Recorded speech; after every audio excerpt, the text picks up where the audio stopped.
Okay, today we're going to be washing floors. First thing that we're going to do is go over the products that we use for washing floors. This Melomagic you will often see used in residential. Our New Clean is used in commercial locations, and Breakaway is used in commercial locations when you're looking for that heavy duty cleaning. That goes an extra long way. It's more of a degreaser, breaks things down, as opposed to these, which are kind of like your general purpose daily type cleaning, things that don't have super high traffic. Now, this is what we're going to be using today for our application. It's a Veleda mop bucket, and this is of course the Veleda mop and mop handle. What we're going to do here is we're first going to fill up this mop bucket. It's pretty clean. I want everybody to make sure that they take a look daily, give these a rinse out if they're not before you start it. If it doesn't look like this with no dirt in it, it needs to be rinsed out first or wiped out. We're going to fill that with hot water. While I'm doing that, I want to show you a look at a commercial mop bucket that I would call needing some TLC or some love. So if your mop bucket looks like this in your location, it needs to come back to me so that we can pressure wash this unit and get it back to you looking a lot cleaner.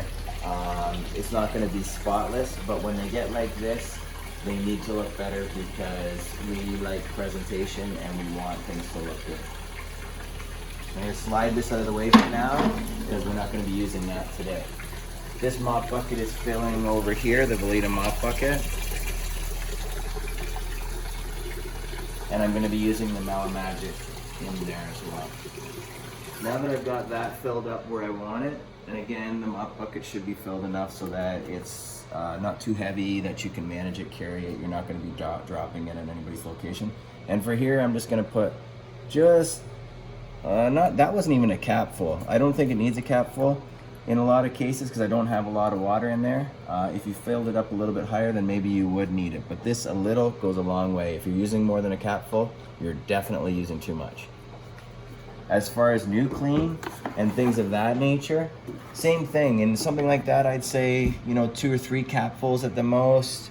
But I know a lot of people like to do a little splash, and I don't have an issue with that.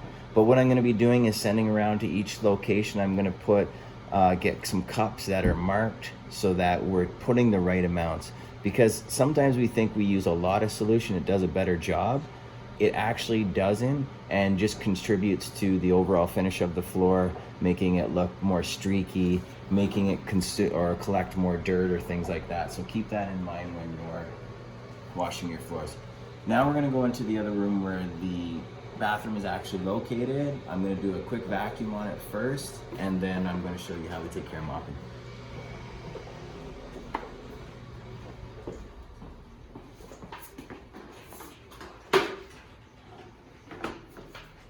So first thing I'm going to do here is I'm going to give this floor a vacuum. Generally, if you have a broom, you can definitely use the broom. But if you don't, this is the best go-to because you can give it a vacuum instead. By just taking this handle off here, we can get in all the corners that we need to get in. And sometimes it actually is a good idea to do this every now and then in your bathrooms when they get built up in the corners. So I'm going to turn this on now, kind of show you how I would do this, and the video will kind of follow.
Sometimes it's best for the bathroom to get a sweep and then have the vacuum to go around in the edges. It'll do the best job for you.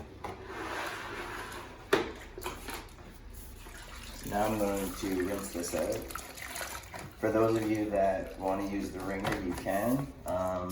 If you're comfortable, I would recommend to wring it by hand. It'll actually get a lot more of that water out and does a better job too. Now when we get mopping in the bathrooms here, I'm just going to show you. I always like to, and this goes with, doesn't matter where you're mopping, whether that's commercial or residential, you should always mop around the outside first, and then you basically move into the inside to complete it. Because if we don't do it that way, what happens a lot of times is you're just pushing the dirt to the outside. And then for the people that have to do the stripping and waxing on the floors, it makes for a lot more work.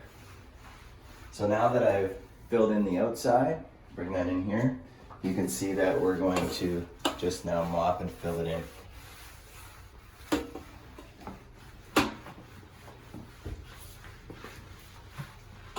In the smaller bathrooms like this, these Veleda mop pads work really well.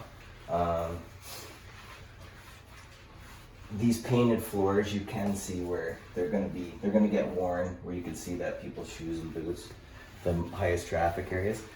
But outside of that, you can see that it is giving the floor a good clean. And that is pretty much it right there. In a bathroom like this, that's not super heavy traffic, you can get away with, you know, just one quick wash. If you are in a location where there's a lot of people with dirty boots coming in from shop areas, you sometimes are going to have to wash that floor twice. And you'll know by looking at it that if the marks look like it didn't quite give it a good enough job, just give it another quick mop over. If you're really noticing that you're not able to make a improvement on the floor that you're doing, send me a text so that way I can schedule someone to come in and give the floor a clean with one of our machines that we have at the shop. But that is essentially your basic floor clean.